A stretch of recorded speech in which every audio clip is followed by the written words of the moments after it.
Premier principe. Deuxième principe, les conflits ne sont pas mauvais en soi. C'est une forme de démocratie, l'entreprise. L'Assemblée générale, c'est un lieu où on vote. Ce sont des droits politiques. Et il peut y avoir des oppositions. Et le fait qu'il y ait un blocage à un moment, ça ne veut pas dire que c'est mauvais ou que c'est pathologique. C'est le fait qu'un consensus ou une majorité ne se dégage pas. Troisième principe, les tribunaux, à un moment ou à un autre, seront susceptibles d'intervenir. Et je vous donnerai quelques illustrations. Mais il faut avoir à l'esprit que la règle qui doit présider à cette intervention, c'est l'immixtion minimale. Il n'appartient pas aux cours et tribunaux de dire comment doit être gérée une entreprise, si ce n'est à la marge. Quand une règle juridique permet de dire qu'on a dépassé la marge, oui, mais sinon, le patron a le droit de faire des décisions qui sont, y compris des décisions risquées parfois, y compris des décisions qui peuvent s'avérer catastrophiques. Ce n'est pas nécessairement une faute. Voilà pour les grands principes. Pour le préventif maintenant. Que dire au niveau du préventif, s'agissant des conflits entre actionnaires, ou des conflits au sein de la société? Je ne parle donc pas des conflits et de la manière de les prévenir vis-à-vis des partenaires extérieurs, des conflits en interne. Eh bien, je pense que, malheureusement, trop rarement, dans les entreprises, dans les sociétés, on songe au fait que l'encadrement juridique, s'il est soumis à beaucoup de règles contraignantes, laisse tout de même la place à beaucoup d'aménagements, à l'expression de la volonté. Dans les statuts, on peut prévoir des tas de choses. Dans des conventions internes, dans des règlements intérieurs, on peut prévoir nombre de modalités qui pourront être utiles à des tas de niveaux. Alors, juste au niveau de la prévention, on peut ainsi agir d'abord sur la composition du conseil d'administration. Vous voulez éviter des blocages, mais prévoyez dans les statuts que le conseil... Alors, certaines des choses que je vais dire ici sont d'une trivialité sans nom, hein, je m'en excuse, mais enfin, il faut y passer tout de même. Vous pouvez prévoir qu'il ne peut pas y avoir de composition paire du conseil d'administration. Ou bien vous pouvez prévoir, si c'est pair, que le président a une voix prépondérante. Voilà déjà un moyen d'éviter des petits blocages irritants. Même si j'ai conscience du fait que la plupart du temps, dans les CA, on ne vote pas. Ça se passe par consensus. Mais bon.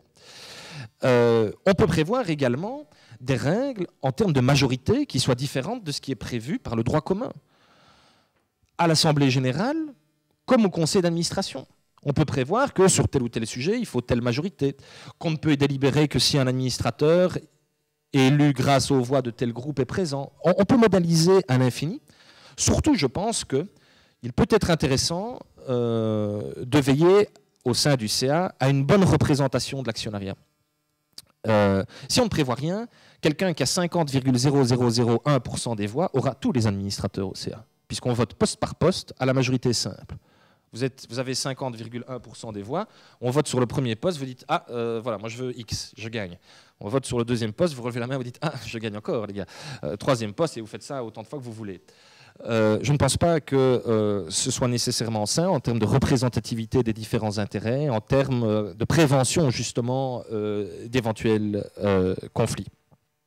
Et il y a pour ça des tas de mécanismes. Il y a des clauses de représentation proportionnelle, il y a ce qu'on appelle le scrutin cumulatif qui permet d'avoir une représentation automatique. Ce sont des mécanismes que nous analysons. Voilà vraiment en toute grande synthèse, hein, on a plus de 100 pages sur la question pour le préventif. Alors, les deux derniers points que je voulais évoquer, pour finir par celui qui me plaît le mieux, c'est d'abord les tribunaux et puis les modes alternatifs de règlement des conflits. Ça, étant totalement pervers à ce niveau-là, c'est quelque chose qui m'excite vraiment. Mais je reconnais le côté pervers de la chose. Hein. Les tribunaux d'abord. Nous avons des tribunaux qui sont parfois critiqués, notamment spécialement dans le ressort de la Cour d'appel de Bruxelles pour leur engorgement, hein, et le temps que ça peut prendre. Il reste quand même qu'au service des sociétés, on a un outil qui est assez exceptionnel, c'est le référé. Vous pouvez obtenir absolument tout type de mesures, l'interdiction de se réunir, la suspension d'un droit de vote, l'obligation de mettre à l'ordre du jour tel point, l'interdiction de délibérer sur telle question, de poursuivre une négociation. La palette de mesures est infinie, puisqu'elle n'est même pas décrite dans le code, devant le juge des référés, ce qui veut dire en urgence. Très bien. Deuxièmement, quand je dis en urgence, ça veut dire que la décision va être rendue à très bref délai et qu'elle ne vaudra que provisoirement. c'est-à-dire jusqu'à ce qu'il y ait une décision au fond. Mais comme vous le savez, il n'y a que le provisoire qui dure, hein, c'est bien connu dans le bâtiment. Et je vous dirais que dans l'affaire Fortis, en réalité, tout a été joué en référé.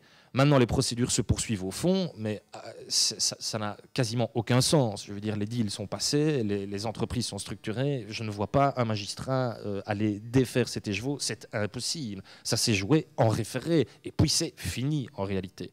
Alors maintenant, ça devient des questions, figurez-vous, de récupération des frais, y compris d'avocats. Et c'est notamment que M. Modric-Amen va devoir potentiellement faire face à ses propres clients, parce qu'il y a eu des frais considérables. Hein. Vous savez, quand il faut signifier le pourvoi en cassation à des actionnaires dans je ne sais pas combien de langues, dans je ne sais pas combien de pays, ça a un coût qui se chiffrait en millions. Alors, les tribunaux, c'est aussi pour la résolution des conflits la possibilité d'aller jusqu'à l'annulation d'une décision d'Assemblée générale, l'annulation des décisions de conseil d'administration. Mais ce sont parfois aussi, alors ça ne concerne pas les sociétés qui font appel public à l'épargne, mais pour les sociétés, pas nécessairement plus petites d'ailleurs, mais les sociétés qui ne font pas appel public à l'épargne, nous avons un mécanisme assez unique au monde, en Belgique, extraordinairement intéressant, extraordinairement efficace. Je l'ai à titre personnel vécu dans plus d'une procédure. C'est ce qu'on appelle l'exclusion forcée ou le rachat forcé pour juste motif. Ça, c'est assez extraordinaire. Vous avez un conflit entre actionnaires. Vous pouvez obtenir en justice qu'un juge décide qu'un de vos partenaires doit quitter la société. Il doit vous revendre les titres. À quel prix? Au prix que fixe le juge. Ou bien à l'inverse, vous pouvez vous adresser à un juge pour qu'il condamne vos partenaires à reprendre vos titres au prix que le juge va fixer. Évidemment, une fois que vous obtenez gain de cause sur le principe du départ, si après le prix ne vous plaît pas, ça, tant pis pour vous, hein, il n'y a pas de droit de repentir. Vous ne pouvez pas dire oh, finalement on s'entendait bien, ça va aller mieux, vous allez voir, on va faire un effort. Non, c'est tolate. Hein. C'est un mécanisme extraordinairement efficace, particulièrement dans les PME et particulièrement dans les conflits entre entreprises. Vous savez, il y a beaucoup d'entreprises qui peuvent être d'ailleurs des véritables success stories, mais où vous avez au cœur en réalité deux actionnaires où c'est monsieur et madame. Hein. Tout va bien, ils sont mariés. Et tout va bien dans l'entreprise. Et puis, c'est malheureusement d'expérience comme ça que ça se passe souvent, ça va plus très bien dans l'entreprise privée, hein, là où il y a de l'affectio maritalis. L'affectio maritalis disparaît, mais quand l'affectio maritalis disparaît, l'affectio societatis a tendance à suivre assez traditionnellement. Il est très rare qu'on se dispute profondément au sein du couple et qu'on reste parfaitement unis dans l'entreprise, alors que ça devrait rien avoir à faire, évidemment, surtout quand il y a des travailleurs derrière, évidemment.